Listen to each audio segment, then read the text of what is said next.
anugerah kasih-Mu, hidup dalam kehendak-Mu. Bawa aku mendekat padamu, tinggal di dalam-Mu, menikmati anugerah kasih-Mu, hidup dalam kehendak-Mu. Ku Tak ingin jauh dari-Mu, Tuhan. Bawaku ke tempat kediaman-Mu, biarkanlah Roh-Mu tinggal di dalamku, di bait suci-Mu. Ku tak ingin jauh dari-Mu, Tuhan. Bawaku ke tempat kediaman-Mu, biarkanlah Roh-Mu tinggal di dalam.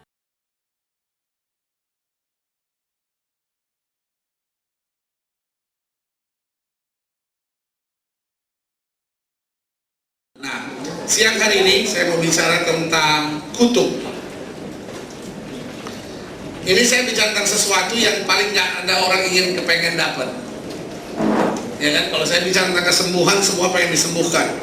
Kalau saya bicara kutuk, siapa yang mau dikutuk, saudara-saudara? Kutuk itu adalah sesuatu yang tidak setiap kita ingin menerimanya, betul?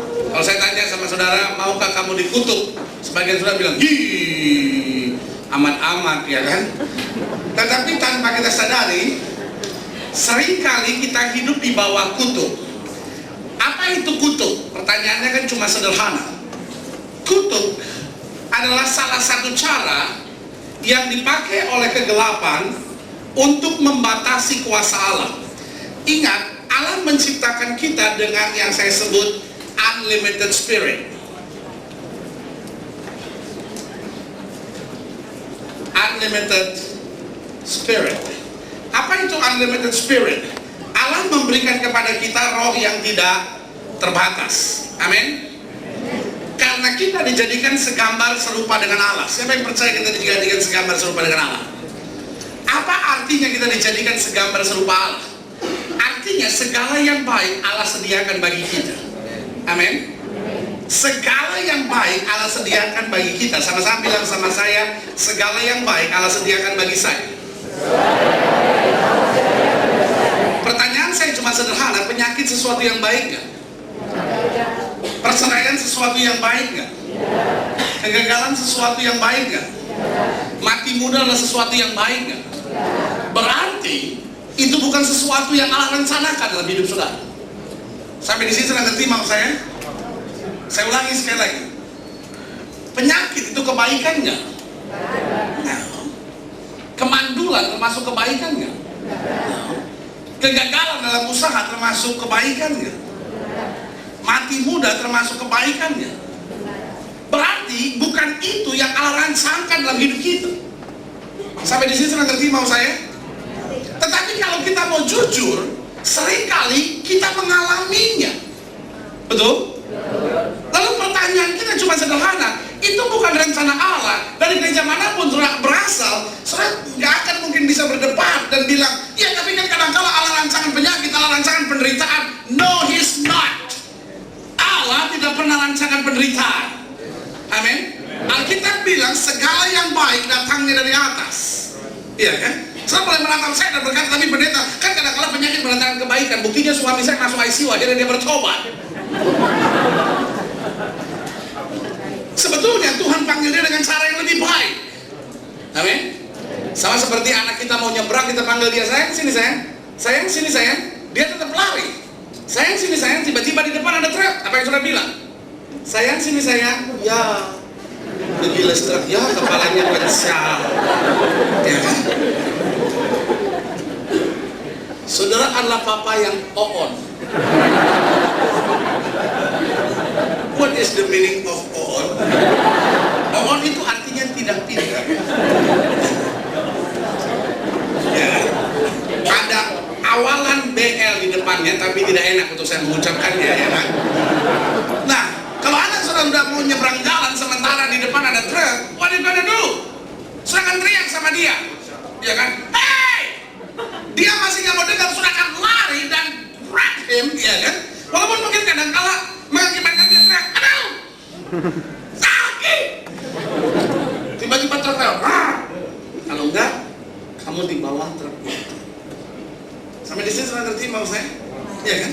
Berarti rancangan Allah bukan penyakit, tetapi Allah bisa pakai penyakit untuk membawa kita datang kepadanya. Sampai di sini sudah ngerti mau saya? Tapi itu bukan apa yang dirancangkan oleh Tuhan. Saudara bisa pukul anak saudara enggak? Tapi saudara rancangkan enggak? Saya pengen sekali-sekali pukul dia, tangan saya udah gatal. Pendeta, tangan saya kalau udah mulai gatal nih, artinya sebentar lagi saya mesti pukul anak saya, pendeta. Ada orang yang, aduh, kurang pandai. Kalau tangannya gatal, dia bilang, gue mau dapet duit.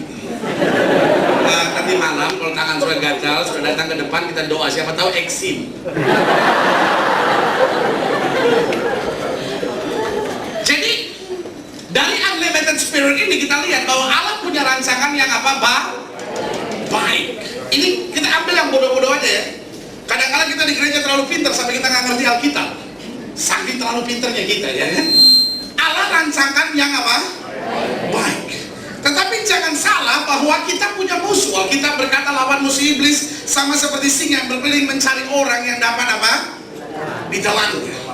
Nah, apa yang terjadi? Kita punya musuh. Nah, musuh kita tidak senang bahwa Allah rancangkan yang baik bagi kita. Amin. Saya mencontoh sederhana, saya punya musuh, tetangga saudara misalnya, ya kan? Lalu musuh saudara beli mobil baru, saudara senang nggak? Senang sih, saya sih senang dia beli mobil baru, cuma itu kan hasil korupsi. Sebetulnya kita kan nggak senang, betul nggak? Ya kan? Sampai sini senang ngerti nggak mas saya? Jadi Allah rancangkan yang baik buat kita, sampai sini senang ngerti nggak mas saya? Ya kan? Nah, tapi kita punya musuh. Musuh kita, Alkitab berkata, lawan musuh iblis sama seperti singa yang berkeliling. Makanya selalu saya bilang, our life is a serious life. Hidup kita itu hidup yang serius. Karena Alkitab bilang, lawan musuh iblis sama seperti apa? Singa. Alkitab tidak bilang lawan musuh iblis sama seperti cicak-cicak di dinding yang diam-diam merayap dan seekor lalu ditangkap. Ya. Kalau lawan kita sama seperti cicak-cicak di dinding yang diam-diam merayap dan seekor nyamuk, kalau ditangkap, saya beri nama hidup ini easy. Life is easy. Tetapi saya harus bilang sama saudara, life is serious. Kenapa life is serious? Mungkin saudara menatap saya berkata, ini pendeta kita nggak boleh tertawa karena life is serious. Jadi kalau ada tertawa, Gilbert bilang life is serious. Justru karena life is serious, kita mesti tersenyum. Amin. Jangan ada banyak orang pikir kalau tersenyum itu tandanya nggak serius. Soalnya ingin ngejelasin sesuatu, tiba-tiba staf saudara tersenyum. Serius dong! Karena udah pikir orang kalau serius itu pasti serius. No. Kadang-kadang orang udah serius, dia nggak ngerti apa-apa padahal. Kadang-kadang pada nggak coba ya. Kadang-kadang lo ngerti, enggak. Jadi senyum bukan tanda nggak serius. Sampai di situ ngerti bang saya. Justru karena life is serious, kita harus hadapi dengan santai. Amin. Sampai di sini sudah ngerti mau saya. Ya, karena lawan kita si iblis sama seperti apa kata saya kita seperti singa. Kalau kira-kira sudah lihat singa di jalan sama yang buat.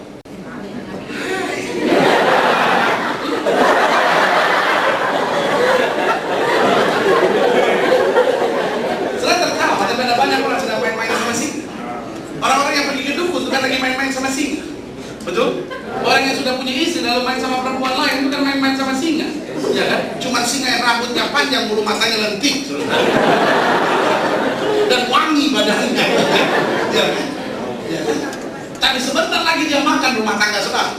Sebentar lagi dia hancurkan anak-anak saudara. Life is serious. Amin. Karena hidup ini serius, jangan main-main sama singa itu. Jangan main-main sama singa itu. Karena dia musuh yang mau merampas segala kebaikan Tuhan dalam hidup kita. Nah, apa yang musuh kita buat? Musuh kita ini jahat. Tapi kalau saya bilang musuh, jangan cuma bayangkan iblis itu sama seperti genderuwo, rambutnya gondrong, giginya gondrong. Ada orang I will bring your blood. Setan kayak gitu nggak bakal sukses.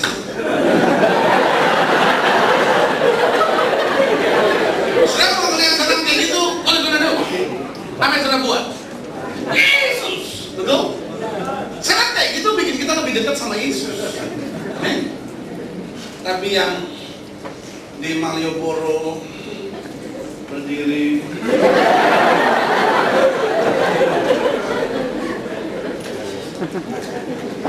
pakai baju keponakannya, yang bosan,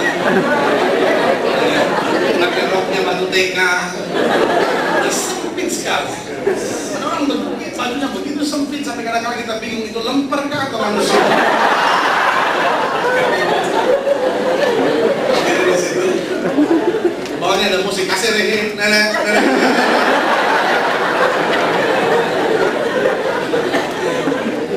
Lewat dia gini.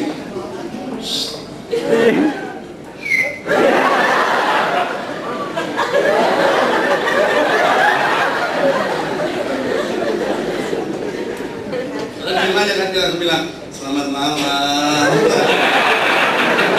Banci kan tahunnya ya. Satu kali saya lagi di Jakarta, lagi di lampu merah HI, ada anak-anak kecil nyanyi ngamen, lagunya minta ampun. Dia nyanyinya gitu. Nenek gua preman, bapak gua banci. Saya tadi mau kasih 500 nggak jadi ngasih. Neneknya aja preman, bapaknya banci. Itu lagu diciptain siapa saya nggak tahu. Nenek gua preman, bapak gua banci. Akibat preman neneknya banci lah bapaknya. Nah, kita tertawa dalam duka. Jadi, musuh kita selalu merancangkan yang jahat. Tapi kalau copet datang kepada saudara sebagai copet dan bilang, "Hei, saya copet," apa yang saudara buat? Lari atau cari polisi, betul? Tapi biasanya apa yang copet buat supaya kita bisa dicopet? Dia jalan pakai map. Kelihatannya seperti orang yang cari kerjaan, betul? Dia mepet-mepet saudara. Temannya ajak ngomong saudara. Tiba-tiba handphone saudara masuk pada pengangkatan.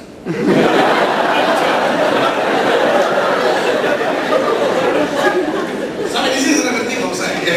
Apa yang dia buat? Orang jahat supaya bisa sukses, dia harus apa? Menyamar. Dan kita berkata iblis pun menyamar sebagai malaikat apa? Malaikat terang. Nah, menyamarnya dia tujuannya untuk apa? Alkitab bilang pencuri datang hanya untuk apa? Mencuri, membunuh, dan akhirnya apa? Membinasakan. Nah, dari sini saya mau bicara tentang kutuk itu. Yang pertama setan buat adalah curi. Dia curi perhatian kita. Sampai perhatian kita nggak tertuju lagi kepada Tuhan. Karena selama perhatian kita tertuju kepada Tuhan, tadi kita sudah jelaskan bahwa kita akan menerima yang baik. Bahasa Alkitabnya bilang kita diberkati. Jadi saya kan curi perhatian. Kenapa? Karena selama kita fokus on God, selama kita terarah kepada Tuhan, hidup kita apa? Diberkati. Sesimpel itulah. Hidup Kristen itu gak serumit yang sudah bayangkan. Diberkati harus begini. Kita akan cari dahulu kerajaan Allah serta kebenaran, maka semuanya akan ditambahkan kepada. Amin. Nah, apa yang saya buat? Dia curi perhatian kita. Bagaimana dia curi perhatian kita? Kita kagum dengan dukun-dukun. Kita kagum dengan paranormal, ya kan? Kita kagum dengan perzinahan. Mulai bini saya pendeta udah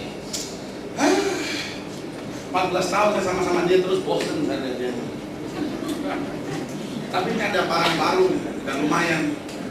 Akhirnya perzinahan terjadi, ya kan, perselingkuhan terjadi. Nah, ini semuanya dan saya bisa tambahkan banyak, sio-sio lalu segala macam lah gitu, ya kan? Sehingga intinya sebetulnya sederhana, setan curi apa? Perhatian kita. Nah, setelah dia curi, ayatnya selanjutnya bilang apa? Setan pencuri itu datang hanya untuk apa? Mencuri. Setelah itu dia apa? Membunuh. Kill. Tapi dalam bahasa Yunaninya, bunuh di sini bukan bunuh satu kali, tapi bunuh constantly. Jadi bunuh terus menerus. Artinya dia bukan hanya curi perhatian kita. Kalau dia sudah curi perhatian kita, dia mau bunuh dengan baik generasi kita. Kalau dia selesai curi perhatian bapaknya, dia ingin bunuh anak-anaknya, cucunya, dan terus sampai generasi. Supaya akhirnya dia bisa buat apa? Setelah dia curi, dia bunuh, dia apa? Binasakan. Bicara binasakan itu bukan bicara satu orang. Betul? Soalnya nggak bisa bilang, udah dengar belum? Masa Pak Ahmad binasa? Kan nggak bisa. Betul? Udah dengar belum? Anaknya Pak Joni ketabrak mobil lalu binasa. Nggak bisa. Binasa itu bukan satu orang, betul? Binasa itu badai datang dan membinasakan 2000 masyarakat di daerah situ. Jadi kalau bicara binasa itu bicara tentang jumlah yang besar. Jadi setelah dia curi, dia bunuh, dia apa? Binasakan. Sampai di sini kira-kira sudah ada gambaran nggak? Hah? Ya. Kita lihat paranormal, hebat Saya baru datang, dia udah bilang sama saya, nama kamu Musa ya? Iya. Harun mana? Hebat sekali dia udah tahu, kan? Atau, pendeta, bayangin pendeta, itu ada orang tumor pendeta, datang ke paranormal, dia masukin tangannya, dia keluar di sini. Iblis menyamar dengan sesuatu yang kelihatannya apa? Dahsyat. Lewat sesuatu yang kelihatannya fantastis. Lewat sesuatu yang kelihatannya apa? Menyenangkan. Betul? Pendeta, saya sama suami saya kasar loh pendeta. Dia tuh suami nggak perhatian pendeta. Tapi duda sebelah rumah ini pendeta. Hancur Mina. Iya kan? Lewat sesuatu yang menyenangkan. Lewat sesuatu yang datangnya mudah. Pendeta, kalau saya mesti kejar wanita itu, dia tidak mau sama saya. Saya mau setengah mati sama dia. Dia mau minta lihat saya. Tapi katanya kalau pakai itu minyak dari Om Pinter itu, saya gosok-gosok. Saya datang ke rumahnya, wanita itu keluar, dia langsung jatuh hati. Kalau wanita itu yang keluar, oh neneknya keluar, kebetulan neneknya sudah janda.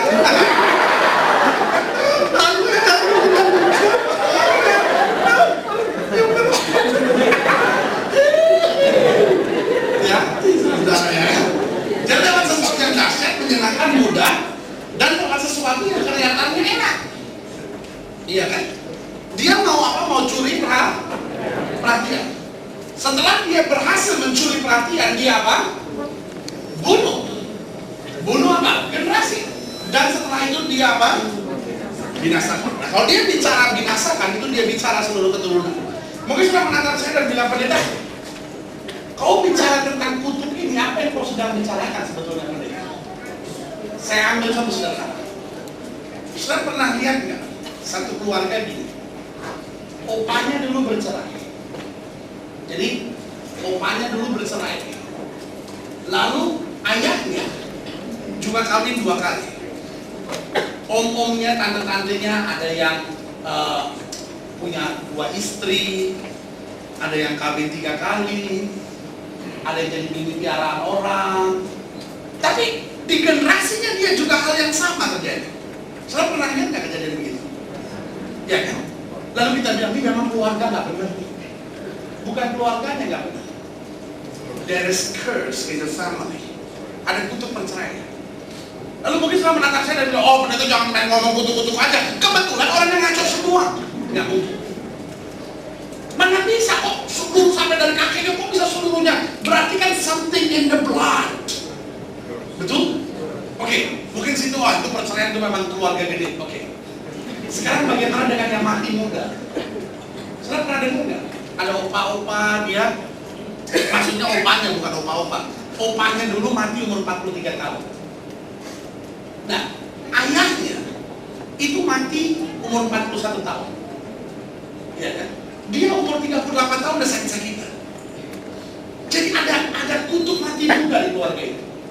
Ada lagi gini, opanya dulu matinya tabrakan. Neneknya kecebur sumur. Ya kan? Omnya ketembak peluru nyasar sama polisi. Ya kan? Jadi terus dia punya adik matinya kelindes kereta. Ada aja gitu. Jadi ada apa tuh namanya selalu kecelakaan gitu. Ada kecelakaan begitu. Ya kan? Lalu cuma masih bilang sama saya, itu kebetulannya dalam keluarga itu. Something in the blood. Saya betul hal yang lain. Bapaknya sakit kanker. Dan kalau diselidikin ternyata dari keluarga opanya dulu kanker juga. Lalu sekarang dia baru umur 34 tahun, didiagnosis dokter bahwa dia ada kanker di payudaranya. Lalu dia mau lihat tuh, kok ini? Lalu dokter akan bilang apa? Oh itu penyakit turunan. Apa itu penyakit turunan? Itu bahasa ilmiah dari kutuk keturunan. Sampai di sini sudah ngerti maksud saya? Iya kan? Bahasa ilmiahnya dibilang penyakit turunan. Tetapi dokter akan menjelaskan apa dengan penyakit turunan. Oh dalam DNA-nya itu ada benih itu. Loh, benih itu mana bisa turun sebetulnya? Iya kan?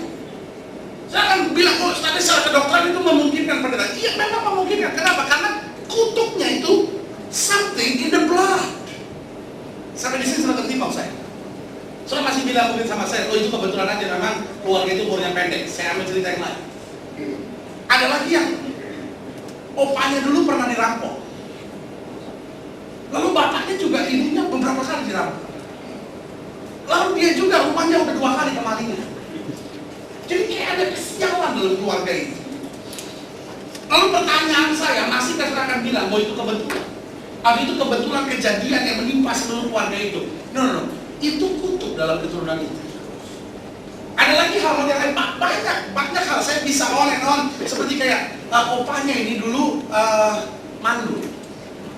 Jadi dia nggak punya anak angkat.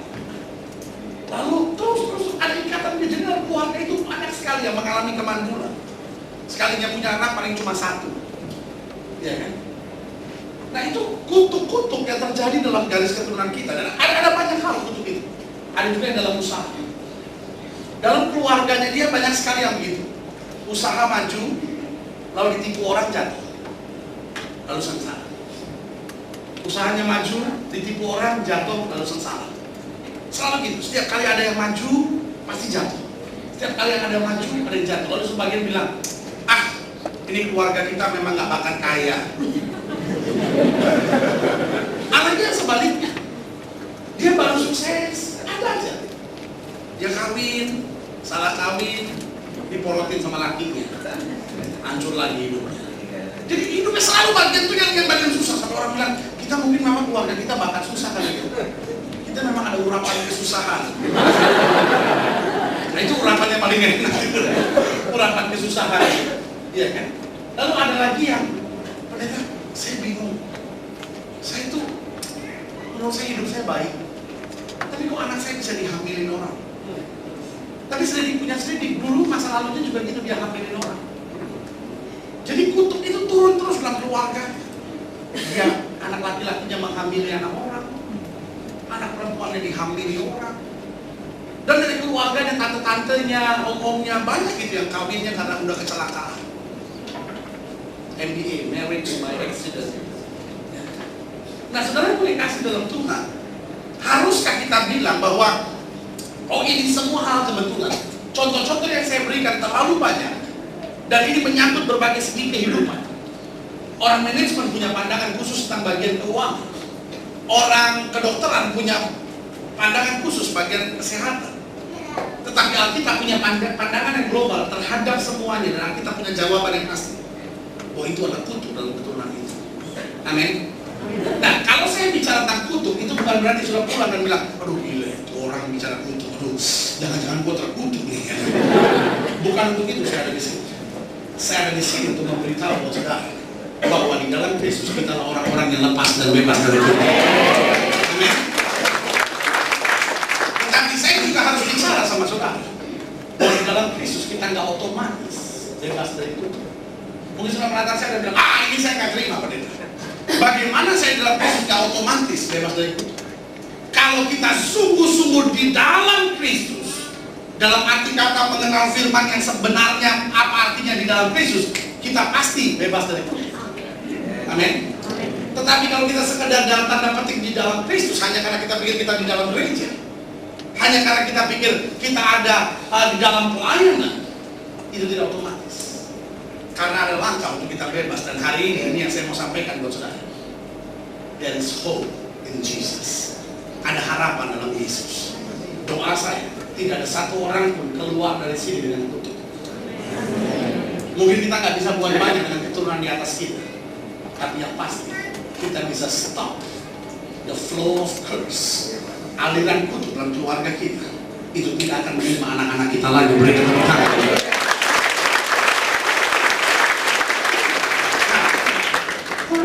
Nah, jadi secara singkat saya mau bicara buat saudara. Ada jenis-jenis kutuk. Yang pertama yaitu kutuk ekonomi. Yang kedua adalah kutuk penyakit. Yang ketiga adalah kutuk penderitaan. Yang keempat kutuk tidak ada kebahagiaan keluarga. Dan yang kelima adalah kutuk penindasan. Semuanya itu sudah bisa lihat dalam Ulangan pasal 28 ayat 15 sampai ayat 46. Jadi dalam Ulangan 28 ayat 15 sampai 46. Kalau kita bicara dari mana kutuk datang, kutuk datang itu ada 3 hal. Karena sampai hari ini orang sebetulnya masih tanya sama saya, pendeta, kutuk itu sebetulnya dari Tuhan, dari setan, atau dari mana? Nah, saya pelajari bahwa kutuk itu ada 3. Ada kutuk yang datang dari hukuman Tuhan.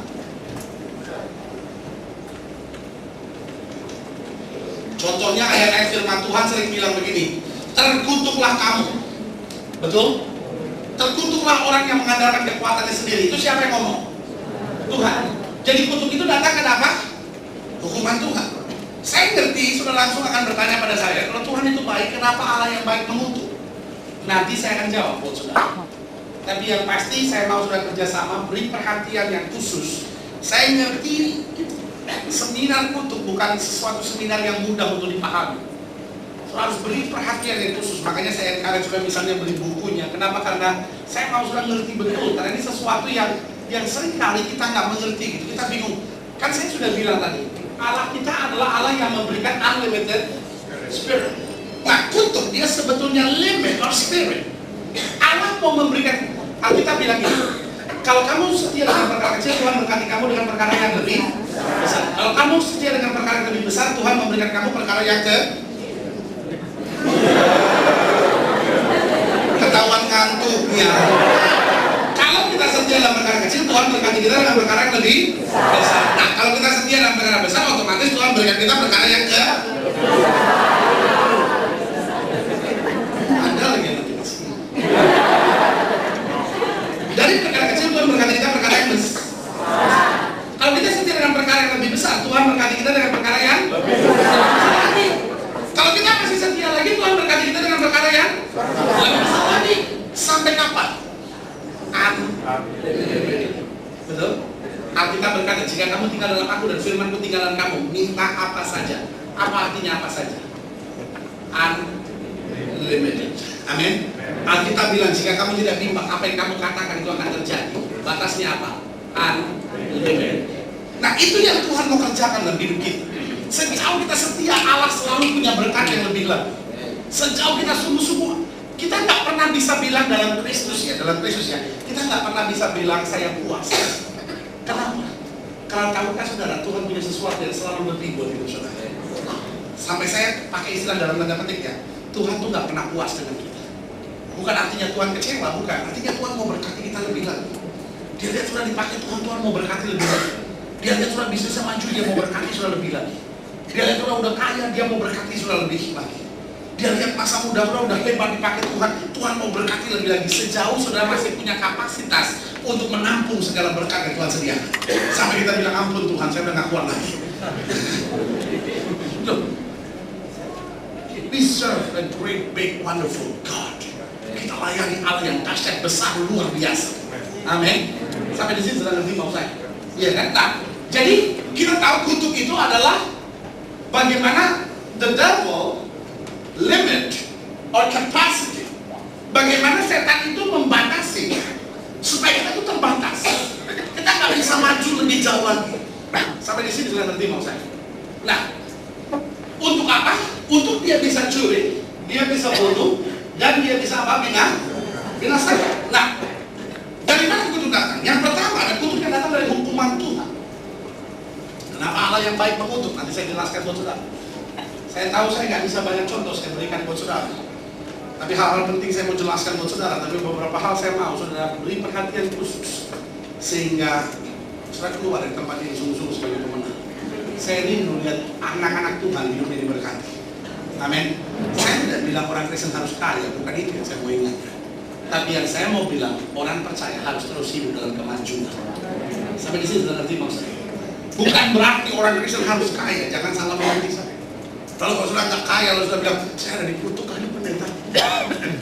Tapi hidup Kristen harus ada kemajuan. Kalau mulai tidak ada kemajuan dalam hidup saudara, rumah tangga sudah mulai menurun, kebahagiaan keluarga sudah menurun, ekonomi sudah menurun, something is wrong. Ada sesuatu yang tidak beres. Karena Allah kita adalah Allah yang maju. Amin. Nah, jadi yang pertama ada dari hukuman Tuhan. Yang kedua saya catat di sini, kutuk bisa datang. Yang kedua, karena ikatan iblis. Ikatan iblis. Dan yang ketiga saya catat di sini, kutuk bisa datang karena kita yang membuka celah.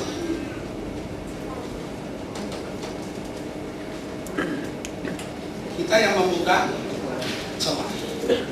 Saya mau jelaskan beberapa hal dulu buat saudara. Apa yang mendatangkan hukuman Tuhan? Maksudnya bagaimana kutuk bisa datang dari hukuman Tuhan? Saya lihat ada beberapa hal sederhana. Yang pertama, yaitu dari penyelewengan seksual. Jadi orang yang hidup dalam penyelewengan seksual bukan hanya berdosa, tapi hidupnya under the curse. Jadi ada dosa lain. Bukan semua dosa kutuk, ini harus sudah ngerti juga. Saya ngomong tentang kutuk, saya nggak mau pulang dari sini semua saudara pikir apa-apa kutuk. Kepleset di kamar mandi, ini ada kutuk kepleset di kamar mandi. Itu namanya bukan kutuk kepleset di kamar mandi, jorok. Licin kamar mandi, saudara-saudara nggak beresin dengan baik. Iya kan? Nah, saya nggak mau sudah ada jerawat, sudah tumpah tangan, dalam nama Yesus kutuk-kutuk jerawat, aku patahkan. Iya kan? Jangan jadi aneh. Jadi tidak semua kutuk. Jadi jangan apa-apa kutuk. Karena kalau kita bicara kutuk ada 3 pandangan. Yang pertama ada orang yang takut sekali sama kutuk. Kutuk. Tapi yang kedua ada orang yang bilang kutuk, itu bikin-bikinan pendeta aja. Tapi yang ketiga ada orang yang memahami kutuk dengan benar sesuai firman Tuhan. Dia berbahaya kalau saya tidak tangani. Tetapi dia tidak ada artinya kalau saya berjalan di dalam Yesus. Amin. Sampai di sini sudah ngerti maksud saya. Itu yang saya percaya tentang kutuk.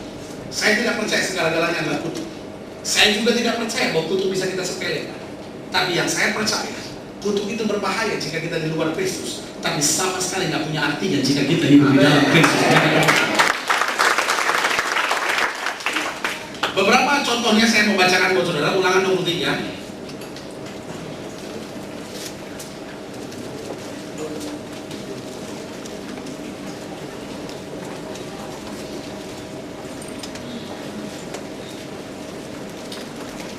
Ulangan 23.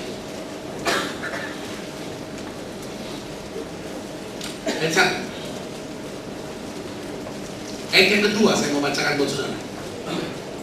Seorang anak haram Janganlah masuk jemaat Tuhan. Bahkan apa? Keturunan yang ke-10 tidak boleh masuk dalam jemaat Tuhan. Anak haram. Apa artinya anak haram? Anak yang lahir akibat apa? Penyelewengan seksual. Penyelewengan seksual bisa terjadi dalam dua hal. Yang pertama bisa terjadi in marriage, bisa terjadi before marriage. Bisa terjadi di dalam pernikahan. Artinya gini, setelah menikah tapi sudah bisa punya anak di luar. Yang kedua, sebelum setelah menikah, setelah melakukan hubungan seks sebelum nikah. Pada zaman dulu belum ada spiral, belum ada alat-alat KB, belum ada apapun yang bisa menahan orang untuk melakukan perzinahan tapi tidak punya anak. Pada zaman itu nggak ada. Jadi kalau orang berzina pasti punya anak.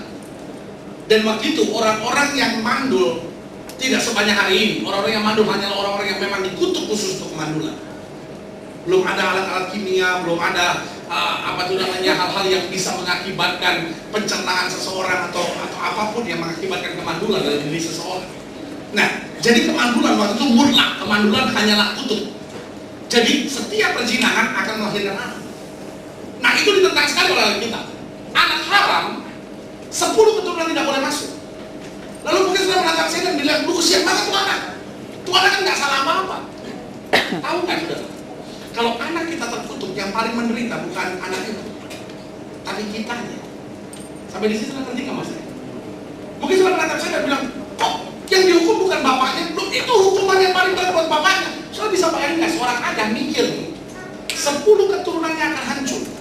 10 keturunan tidak boleh ke gereja, 10 keturunan tidak boleh mendengar firman Tuhan, 10 keturunan tidak akan diberkati oleh Tuhan. Pertanyaan saya sederhana, masih nggak sudah berpikir untuk hidup dalam perzinahan? Sampai di sini sudah ngerti maksud saya? Iya kan? Dan sebenarnya gue kasih dalam Tuhan, mungkin sudah menatap saya dan bilang, itu kan zaman dulu. Itu kan zaman dulu. Gimana dengan zaman sekarang? Sama. Makanya sudah lihat, orang-orang yang hidup dengan penyelewengan seksual selalu ada kutuk dalam keluarganya. Jangan heran, makanya selalu saya bilang, bapak-bapak dengar ya, mungkin itu masa lalu sudah hidup dalam perzinahan. Make sure kutuknya sudah patahkan dalam hidup saudara. Kalau tidak, itu menimpa anak-anak saudara. Bapak-bapak yang ada di sini, sebagai hamba Allah saya mau ingat, jangan sudah main-main. Mungkin sudah menatap saya dan bilang, "Pendeta, istri saya udah gak peduli kok dengan perbuatan saya." Betul.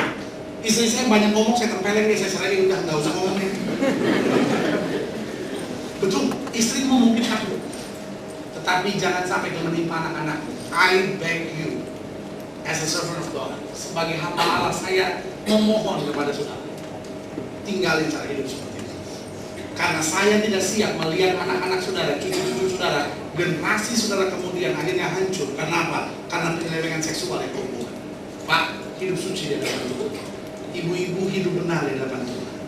Jangan hidup dalam perselingkuhan. Mungkin sudah menatap saya dan berkata, "Oh, untung saya pendeta saya belum kawin, masih bebas." Ada banyak orang yang bilang gini, "Pendeta saya mau melakukan hubungan seks sebelum nikah." Tapi puji Tuhan, pendeta toh saya kawin sama orang yang sama. But the curse is still there. Kutuknya sudah buka pintunya. Pastikan dia sudah lepas dari itu. Nanti saya akan bicara buat saudara bagaimana kita bebas dari kutuk. Tapi saya hanya mau jelaskan buat saudara hukuman-hukuman Tuhan yang mendatangkan kutuk. Tidak setiap dosa mendatangkan kutuk. Tapi ada dosa-dosa tertentu seperti penyelewengan seksual. Makanya anak-anak muda hidup benar ya. Bapak-bapak di sini jangan main-main. Karena itu bukan hanya urusan dengan engkau, tapi itu menimpa anak-anak. Ibu-ibu benar jalannya. Selanjutnya, hukuman Tuhan juga datang kalau kita terlibat dalam kuasa-kuasa kegelapan, yaitu Ulangan pasal 5. Mungkin selama menatap saya dan bilang, pas siang-siang begini lagi bicara hukuman-hukuman lagi kira-kira itu aja. Ulangan pasal 5 ini bicara tentang 10 hukum Tuhan. Tadi kutuk anak haram, kutuk keberapa sampai kutuk berapa? 10 turunan. Bayangkan. Ulangan pasal 5. Jadi 10 tingkatan di atas saudara. Kalau hidup dalam perzinahan dan belum ada yang mematahkan dalam nama Yesus, kutuknya masih bisa menimpa hidup saudara. Sampai sini sudah ngerti mau saya? 7 turunan misalnya, saudara punya ayah, ayah saudara punya ayah, ayah saudara punya ayah, ayahnya ini punya ayah lagi. Nah ini berzina, jadi 5 di atas saudara, itu kutuknya terus sampai anak-anak saudara. Kecuali Kecuali kalau ayah sudah menjadi orang percaya, sudah patahkan kuasa kutuk itu tidak akan bisa menimpa saudara lagi. Sampai di situ sudah ngerti maksud saya. Ini bukan saatnya sudah bersedih lalu bilang, aduh Tuhan, kalau gitu jangan-jangan saya ini begini karena kutuk. Itu nggak ada persoalan. Kalau hari ini sudah sadar itu karena kutuk, berarti ini saatnya sudah bersorak karena kita tahu bahwa darah Yesus mematahkan setiap kutukan itu. Amin. Setiap saudara akan keluar dari tempatnya dengan bersorak karena saudara tahu bahwa saudara bebas dari kuasa kutuk itu. Amin. Tadi itu juga mengajar kita untuk tidak hidup dalam dosa lagi. Jadi yang pertama, penyelewengan seksual. Yang kedua, Ulangan pasal 5 ayat 8, jangan membuat bagimu patung yang menyerupai apapun yang ada di langit, di atas, atau yang ada di bumi, di bawah, atau yang ada di bawah air, di bawah bumi. Jangan sujud menyembah kepadanya atau beribadah kepadanya, sebab aku Tuhan Allahmu adalah Allah yang cemburu, yang membalaskan kesalahan bapa kepada siapa? Anak-anaknya, dan kepada keturunan yang apa? Ketiga dan keempat dari orang-orang yang apa? Membenci aku. Jadi saudara lihat ya, orang yang terlibat dengan kuasa-kuasa kegelapan, pergi ke paranormal, percaya dengan sio-sio, percaya dengan segala hong shui, feng shui, meletakkan rumahnya berdasarkan hong shui dan feng shui, minta petunjuk puasa-puasa kegelapan, hari-hari baik untuk tanggal pernikahan, hari-hari baik untuk tanggal-tanggal hidupnya gitu, mau buka usaha, mesti tanggal baik, mau ini tanggal baik, tanpa dia sadari dia mengundang kutuk sampai 3-4 keturunan dalam hidup. Jangan heran orang bisa sukses dalam usahanya, tapi kemudian rumah tangganya itu seperti panas, ribut melulu gitu. Anak-anaknya bodoh, anak-anaknya terlibat narkoba. Kenapa? Karena the curse is in the family. Kutuk itu adalah keluarganya. Kenapa? Karena dia undang kuasa-kuasa kegelapan masuk dalam hidup. Kita lihat selanjutnya. Ulangan 28 ayat 15. Saya sangat minta maaf bahwa saya akan bahas ini dengan cara yang sedikit cepat, karena saya mau bicara sebanyak-banyaknya buat saudara. Tapi sekali lagi saya encourage saudara, kalau memang sudah diberkati, untuk saudara ambil bukunya.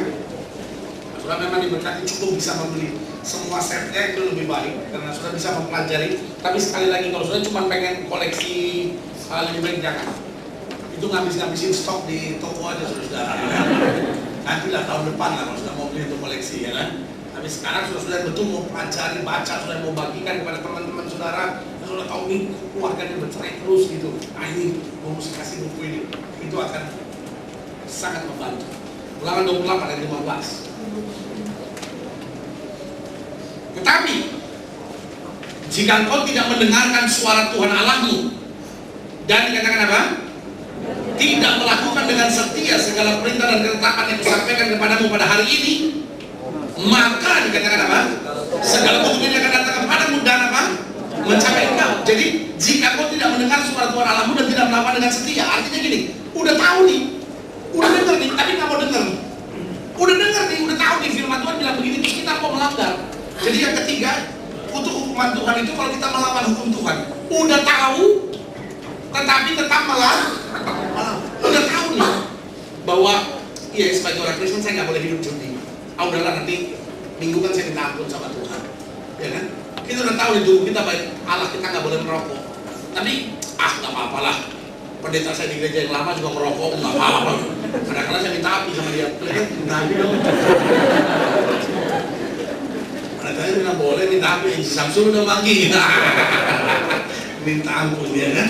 Dan setelah dikasih dalam Tuhan. Kalau kita sudah tahu kebenaran, lalu kita melawan kebenaran, bukan rokoknya itu yang buat saudara hidup dalam kutuk. Jangan saudara bilang lagi, Gilbert bilang orang merokok hidup dalam kutuk. Bukan itu.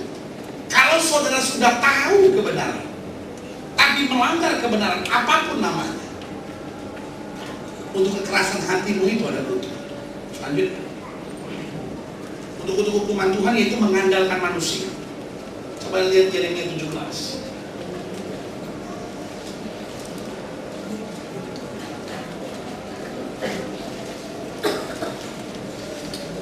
Ayat 5. Beginilah apa? Firman Tuhan. Terkutuklah orang yang apa? Mengandalkan manusia, yang mengandalkan kekuatannya sendiri dan apa? Yang hatinya menjauh dari Tuhan. Kata kita pada ayat yang ke-6 apa? Ia akan seperti apa? Semak bulus di padang belantara. Ia tidak akan mengalami datangnya keadaan baik. Ia akan tinggal di tanah angus, di padang gurun, di negeri padang asin yang apa? Tidak berpenduduk. Ia tidak. Ini yang paling gak enak buat saya di ayat yang ke-6. ia tidak akan apa? Mengalami datangnya apa? Keadaan yang baik. Dia menikah, keadaannya nggak baik. Dia punya anak, nggak baik. Waktu dia muda, dia pacaran, keadaannya nggak baik. Ya kan? Kesehatannya nggak baik. Karena ekonominya nggak baik. Ya kan? Saya pernah nggak ngalamin gitu. Kayaknya apa yang saya buat tuh kayaknya nggak ada yang baik. Alkitab bilang. Sehingga yang keempat, kutuk yang bisa datang dari hukuman Tuhan itu ketika kita mengandalkan kekuatan kita sendiri. Orang-orang kepala batu, coba saudara, orang-orang kepala batu biasanya cepat mati. Benar. Orang-orang kalau kepala batu, coba saudara perhatiin banyak penyakitnya. Iya kan? Darah tinggi, jantung, dengan gula, segala macam penyakit. Karena kita udah bilang terkutuklah orang yang mengandalkan apa? Manusia, orang yang mengandalkan kekuatan sendiri. Dan saya harus bicara jujur sama saudara. Mungkin saudara merata saya dan ada si Gilbert ini mana kadang-kadang cuma ini dosa itu kutuk, ini dosa itu kutuk. Dia bikin gigi gue sampai goyang saya. Saya cuma mau jelaskan buat saudara. Kenapa? Karena saya mesti beritahu dulu karena buat saya sederhana. Kalau saya tahu ini racun, saya harus bilang sama saudara ini racun. Dia mematikan. Amin. Saya kalau bilang sama saudara ini sih kayaknya racun, tapi nggak tahu, coba deh. Pas mati ya bener racun, nggak tahu ya mati ya kan? Berarti kan saya jahat, betul? Ya kan? Saya tahu nih ini mendatangkan kutuk. Saya nanti mungkin sebagian saudara bilang, ini dapat apa-apaan ini dia apa-apa kutuk. Ini pendeta ini namanya bukan pendeta Gilbert lagi, pendeta kutuk aja kita kasih nama. Ya, saya cuma menjelaskan buat saudara, saya tahu ini akan mendatangkan kutuk. Kenapa? Karena seperti saya bilang mungkin saya nggak punya waktu untuk penjelasan sampai kesaksian dan beberapa hal atau pengalaman dari pelayanan orang-orang yang saya layani. Tetapi saya harus jelas bilang sama saudara hal-hal ini adalah kutuk dan saya langsung baca dari firman Tuhan buat saudara supaya saudara ngerti, gitu ya. Jadi yang keempat tadi apa? Mengandalkan manusia, mengandalkan kekuatan sendiri. Yang kelima, coba lihat Maleakhi 1. Maleakhi 1 ayat 14.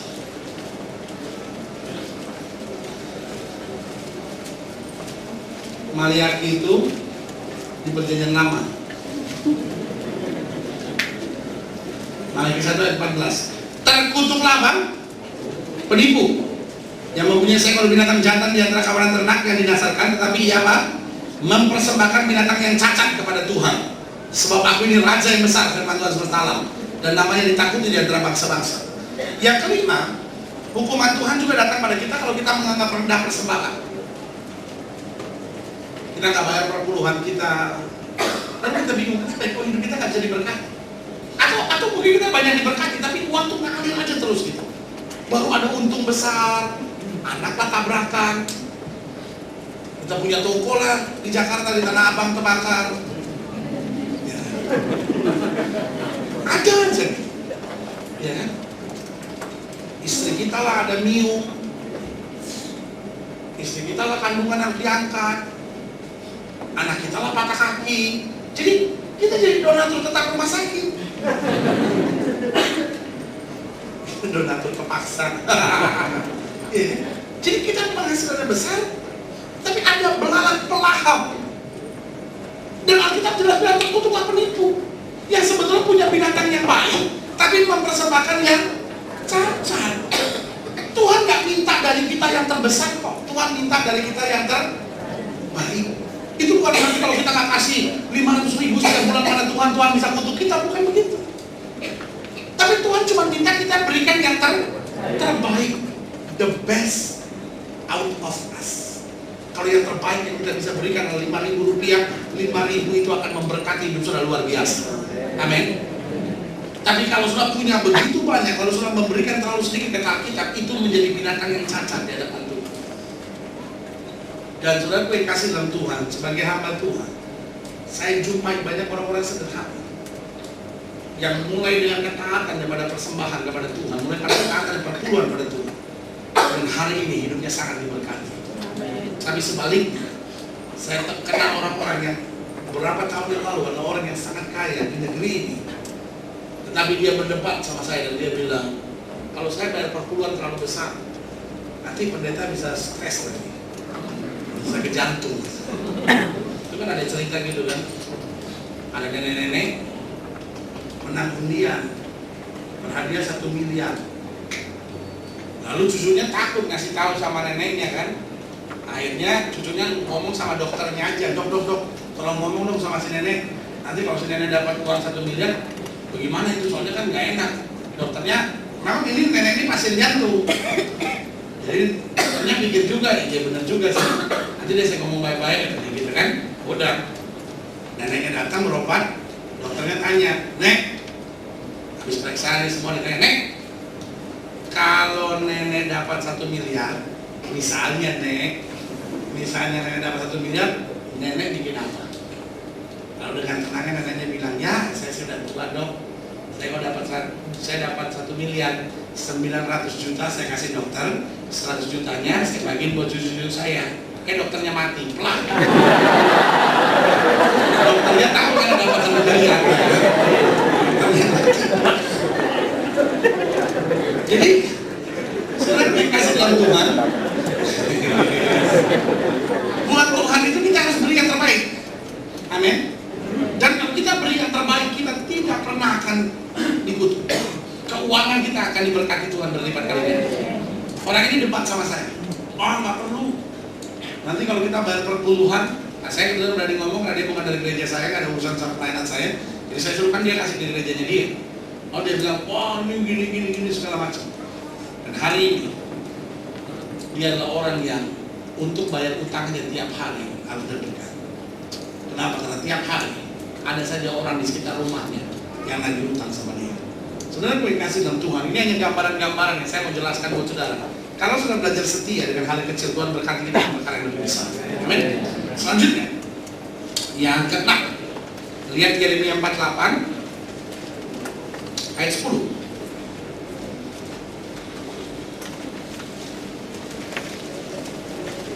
Terkutuklah orang yang melaksanakan pekerjaan Tuhan dengan apa? Lalai. Ini yang paling gak enak. Orang yang melaksanakan pekerjaan Tuhan dengan apa? Lalai. Loh, orang ini melayani kok. Sudah boleh debat sama saya dan bilang, pendeta, orang kalau udah pelayanan gak mungkin bisa dikutuk. Ayat ini bilang, terkutuklah orang yang melaksanakan apa? Pekerjaan Tuhan dengan lalai. Jadi dia sebetulnya melayani Tuhan, tapi lalai. Dikatakan di sini apa? Dan terkutuklah orang yang menghambat pedangnya dari penumpahan darah. Jadi yang ke-6, bagaimana kutuk datang dalam hukuman Tuhan? Ketika kita tidak sungguh-sungguh dengan Tuhan. Buat setiap saudara yang melayani, Paulus bilang apa? Aku bekerja keras, aku menguasai diri dan melatih tubuh, supaya jangan sampai aku memberitakan Injil lalu aku ditolak. Ya kan? Jadi jelas Yeremia bilang, terkutuklah orang yang melakukan pekerjaan Tuhan dengan lalai. Saudara-saudara yang terlibat dalam pelayanan, saudara-saudara yang terlibat dalam kegiatan-kegiatan rohani, sebagai hamba Tuhan saya cuma mengingatkan, jangan lalai, do the best. Kita berdosa kalau kita tidak berikan yang terbaik buat Tuhan. Amin. Selanjutnya, yang ke-7, bagaimana kutuk datang? Coba lihat 2 Petrus 2